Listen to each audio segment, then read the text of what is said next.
सगळ्या गोष्टी ज्या ज्या पाहिजे असतील त्या त्या गोष्टी आपण इथे केलेल्या आहेत. ते वृक्षारोपण असेल, तुम्हाला काही मदत असेल, तुम्हाला पंखे हवे असतील, तुम्हाला सतरंज हवे असतील, तुम्हाला घड्याळ हवा असेल, ज्या ज्या आवश्यक त्या वेळेला आपण गेल्या 41 वर्षामध्ये दिलेल्या आहेत. तुम्ही नवीन आलात, तुमच्याकडे कसं होतंय, एक विद्यार्थी 10वी पर्यंत शिकतो, नंतर शाळा सोडून जातो. तो 4 वर्ष फक्त इथे थांबतो. या शाळेचा आतापर्यंत इतिहास आहे. या आश्रमाचा आतापर्यंत इतिहास असा आहे की या आश्रमामध्ये जे जे विद्यार्थी आले ते चांगले सक्षम झाले, शिक्षणानं सुद्धा सुसंस्कृत सुद्धा झाले. म्हणजे इथे ह्या नशिबानं ह्या केंद्राला आजपर्यंत खूप चांगले चांगले चांगले मार्गदर्शक विद्यार्थी आणि शिक्षकही मिळत गेलेले आहेत.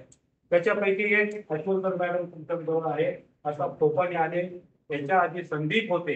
अशा अशा लोकांनी तुमचं सर्वात आधी सकाळी 7 वाजता उठल्यानंतर शाळा शाळानंतर ते सगळे तुम्हाला शिस्त लावली. जे तुमचा जो विकास केलाय तो विकास या संस्थेमध्ये केला जातो.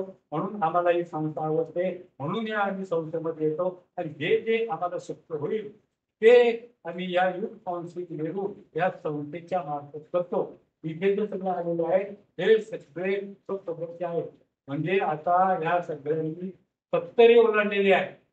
तरी एवढ्या पावसात एवढ्या उत्साहाने ते आलेले आहेत.